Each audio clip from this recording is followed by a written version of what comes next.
Oke, standby, kamera ready, sound ready, 3, 2, 1, action. Assalamualaikum warahmatullahi wabarakatuh. Perkenalkan, saya Astin Rahmadani dengan NIM 8602996007. Perkenalkan, nama saya Revalia Tika Devi dengan NIM 8603453117. Perkenalkan, nama saya Della dengan NIM 8602922191. Perkenalkan, nama saya Rahma Siska Dian Putri dengan NIM 8602925571. Baik, di sini kami akan menayangkan podcast tentang korupsi. Selamat menyaksikan.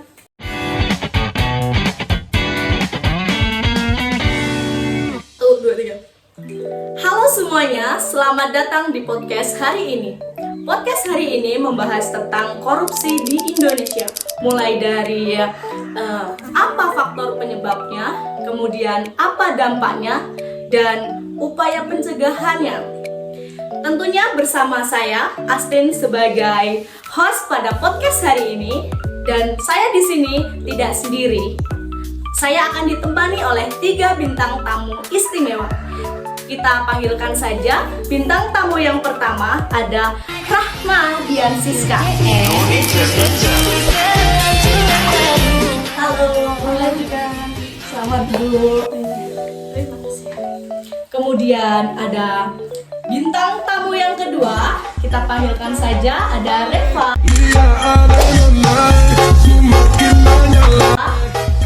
Halo.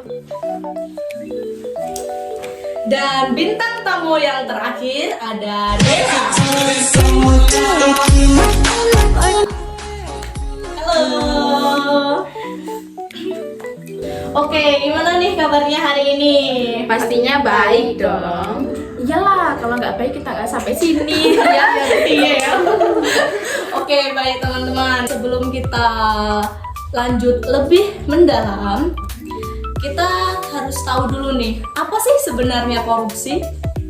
Banyak orang yang sering mendengar kata ini tapi masih bingung apa maksudnya. Untuk membahas ini, kita sudah mendatangkan 3 bintang tamu spesial. Yang pertama ada Rahma, kemudian ada Reva, dan ada Dela. Jadi Rahma ini dia adalah seorang ahli hukum atau akademisi. Ada Reva sebagai sosiolog atau pengamat politik. Dan yang terakhir, Dela adalah praktisi anti korupsi dari KPK. Yang pertama, menurut Rahma nih, sebagai ahli hukum, bisa dijelaskan secara singkat tentang apa sih korupsi itu dan bisa memberikan contoh kasus korupsi yang ada di Indonesia. baik. Menurut saya, secara sederhana, korupsi itu adalah tindakan curang yang dilakukan seseorang yang punya jabatan, yang punya kekuasaan Untuk memperkaya diri sendiri ataupun orang lain. Sebagai contoh, saya memberikan seperti suap atau gratifikasi atau penggelapan dana negara atau uang negara dan korupsi dana desa. Wah, banyak sekali ya ternyata jenisnya. Terus apa sih dampak bagi kita sebagai masyarakat? Wah, kalau ngomongin dampak ya, dampak dari korupsi itu besar banget loh. Korupsi itu bisa menyebabkan penghambat pembangunan, merugikan negara, dan yang paling parah itu bisa menghilangkan rasa kepercayaan masyarakat kepada pemerintah. Jadi korupsi itu bahaya banget ya dampaknya. Bisa merugikan masyarakat maupun negaranya. Negara bisa rugi sampai puluhan, ratusan, miliaran, bahkan triliunan. Oke, sekarang kita sudah tahu tentang apa itu korupsi dan apa bahayanya. Tapi mengapa sih korupsi itu bisa terjadi? Apa faktor-faktor yang menyebabkannya? Untuk menjawab ini, di sini ada Reva sebagai sosiolog atau pengamat politik. Bisa tolong dijelaskan apa sih penyebab-penyebab yang bisa menimbulkan korupsi itu? Oke, baik. Menurut pandangan saya, ada banyak faktor, diantaranya kurangnya transparansi dalam pemerintahan, lemahnya penegakan hukum, rendahnya moralitas para pejabat, dan sistem yang memang korup. Oke. Nah, sekarang kita sudah tahu penyebabnya. Peran masyarakat dan pemerintah itu sangat penting ya dalam mencegah korupsi. Betul, sangat betul sekali.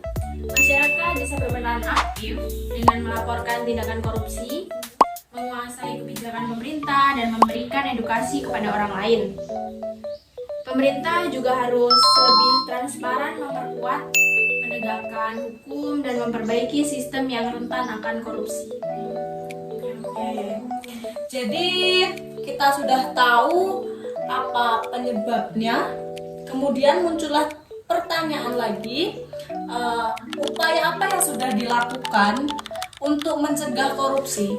Di sini ada Dela, bisa tolong dijelaskan atau diceritakan apa saja upaya pencegahan yang sudah dilakukan oleh pemerintah maupun masyarakat untuk mencegah korupsi ini? Baik, jadi upaya yang sudah dilakukan pemerintah untuk memberantas korupsi seperti sudah membentuk KPK, membuat undang-undang anti korupsi, dan melakukan kampanye anti korupsi. Masyarakat bisa berperan dengan melaporkan jika melihat ada indikasi korupsi. Oke. Terus ini apa saran yang bisa Dela berikan agar setiap orang itu bisa mencegah korupsi? Baik, setiap orang bisa melakukan dari hal-hal kecil seperti tidak menyuap atau menerima suap. Kalian juga bisa aktif menguasai penggunaan anggaran publik dan melaporkan jika ada kejanggalan. Oke, baik. Jadi sarannya itu bisa dimulai dari hal-hal kecil sampai hal-hal yang besar gitu ya. Iya, benar. Oke guys, tak terasa kita sudah berada di penghujung acara podcast hari ini. Semoga obrolan kita hari ini bisa membuka mata kita semua tentang bahaya dari korupsi dan pentingnya peran kita dalam mencegah korupsi. Ingat, korupsi itu bukan masalah pemerintahan saja, tetapi masalah kita semua. Mari kita mulai dari diri sendiri dan menjadi agen perubahan bagi Indonesia agar Indonesia menjadi lebih baik. Terima kasih untuk bintang tamu yang sudah menyempatkan waktunya untuk datang ke podcast dan menjadi bintang tamu di acara podcast hari ini. Kemudian terima kasih juga untuk para audiens yang sudah menonton dan mendengarkan podcast hari ini. Semoga bermanfaat bagi kita semua. Oke, bye-bye. QQ QQ Cukuruku Cukuruku Kuku Kuku Pak jeru Pak jeru Pak jeru